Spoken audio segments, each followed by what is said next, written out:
Assalamualaikum sahabat muslim semua, selamat berjumpa dengan channel Pesan dari Langit. Semoga semua dalam keadaan sehat walafiat, amin. Sebelum kita lanjut ke materi pembahasan kali ini, tidak ada salahnya untuk selalu dukung channel ini dengan subscribe, like dan jangan lupa juga sahabat untuk share videonya, agar bisa menjadi pondasi keimanan kita dari pemurtadan. Terima kasih. Materi pembahasan kali ini berkenaan dengan apakah konsep penebusan dosa itu ajaran dari Tuhan?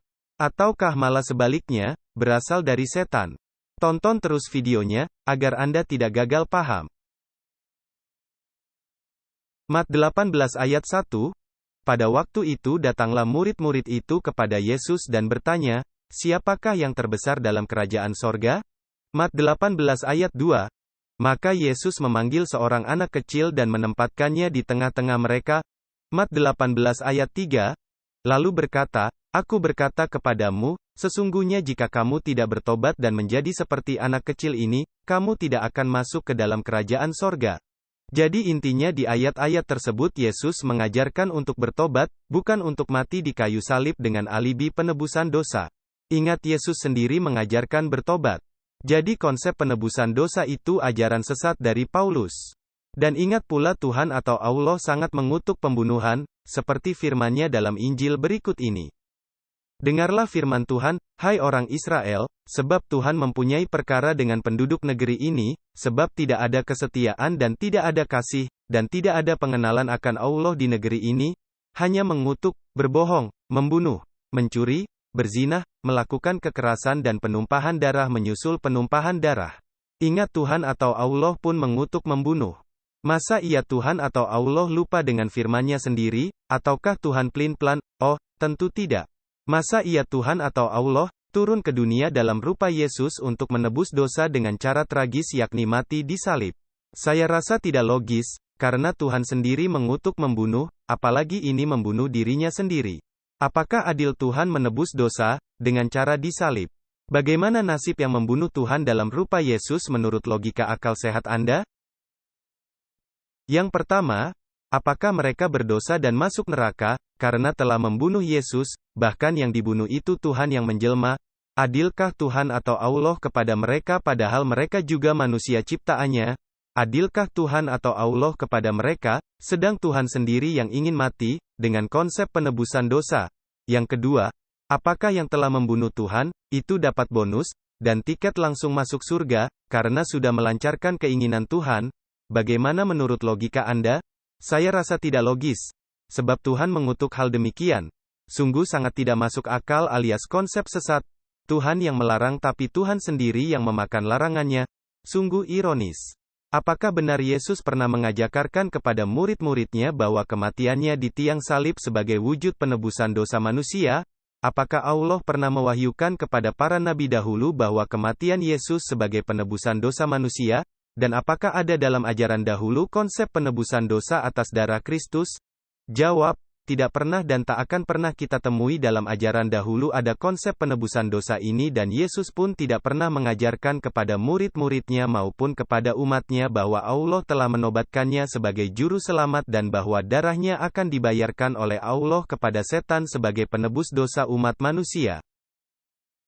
Allah adalah Tuhan yang Maha Kuasa dan Maha Agung, untuk mengampuni dosa manusia, Dia tidak perlu untuk menjelmakan dirinya sebagai makhluk yang dimulai dengan 9 bulan lamanya dalam perut ciptaannya sendiri.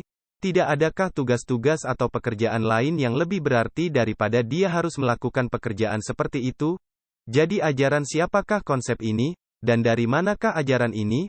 Dijawab sendiri oleh surat buatan Paulus sesat, yang telah melencengkan ajaran Yesus yang sebenarnya.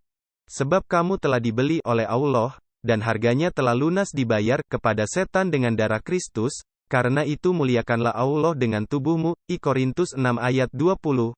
Sebab di dalam Dia dan oleh darahnya kita beroleh penebusan, yaitu pengampunan dosa, Efesus 1 ayat 7.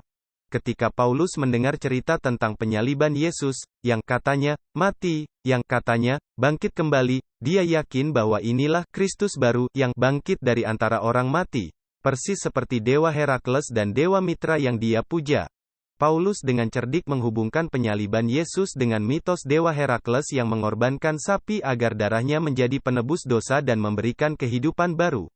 Paulus dengan cerdik menghubungkan penyaliban Yesus dengan mitos dewa Herakles yang mengorbankan sapi agar darahnya menjadi penebus dosa dan memberikan kehidupan baru.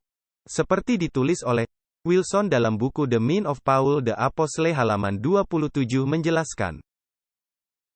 Paul was to develop into a richly imaginative, but confused, religious genius who was able to draw out a mythological and archetypical significance from the death of Jewish hero, Jesus of Nazareth.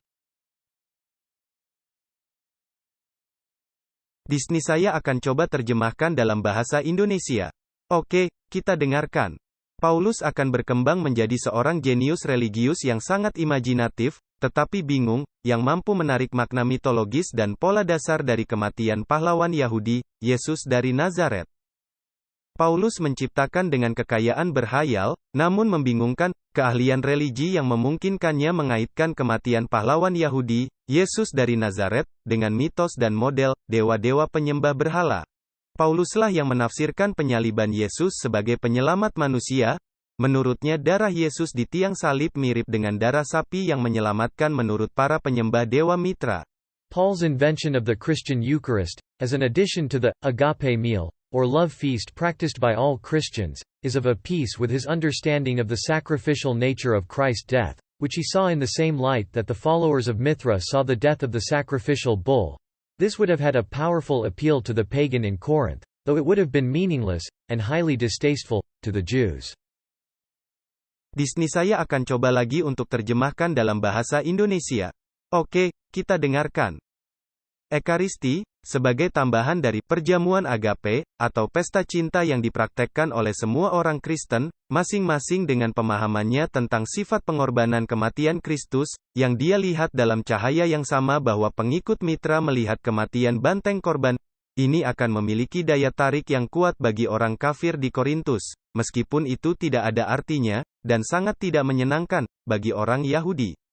Kekacauan yang diciptakan Paulus terhadap murid-murid dan pengikut-pengikut Yesus di mana-mana dapat disimak pula dari penjelasan Davidson sebagai berikut. Wherever he went, Paul seemed to stir up new trouble. The disciples living in Jerusalem had never previously encountered such extreme difficulties. Seperti ucapan Paulus si penyesat dalam Injil Kisah Para Rasul. La ini berusaha meyakinkan orang untuk beribadah kepada Allah dengan jalan yang bertentangan dengan hukum Taurat. Kisah Para Rasul 18 ayat 13. Padahal di dalam Injil sendiri menegaskan bahwa dosa ataupun kesalahan ditanggung masing-masing, bukan ditanggung Yesus untuk menebus dosa, apalagi Tuhan itu sendiri. Seperti dalam ayat berikut ini. Ayat Ulangan 24 ayat 16.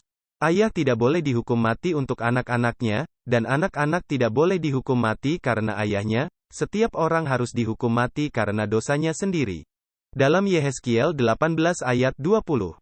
Jiwa yang berbuat dosa, ia akan mati. Anak laki-laki tidak akan menanggung kesalahan ayahnya, dan ayah tidak akan menanggung kesalahan anaknya. Kebenaran orang benar akan ada padanya, dan kejahatan orang fasik akan menimpanya. Paul is in effect the first Christian heretic, and that his teachings, which become the foundation of later Christianity, are a flagrant deviation from the original and pure form extolled by the leadership. What had been heresy within the framework of Judaism was now to become the orthodoxy of Christianity. Paulus pada hakikatnya adalah orang kafir Kristen pertama, dan ajarannya, yang kemudian menjadi landasan ajaran Kristen, adalah penyimpangan yang keji dari ajaran asli dan murni yang dimuliakan oleh para pemimpin gerakan Yesus. Apa yang sejak dahulu dianggap syirik dalam ajaran Yahudi, Yesus, saat ini menjadi ajaran Kristen. Bahkan sejak tahun 85, menurut Chadwick, orang-orang Yahudi akan mengutuk para pengikut Paulus dalam doa mereka, semoga orang-orang Kristen dan orang-orang kafir hancur dan musnah. Baiklah saudaraku umat muslim semua, itu materi pembahasan kali ini, semoga menjadi pondasi untuk kita semua dari segala upaya pemurtadan yang dilakukan oleh orang-orang kafir yang menyesatkan dari jalan Allah yang sesungguhnya. Semoga bermanfaat, kurang lebihnya saya minta maaf. Wassalam, terima kasih.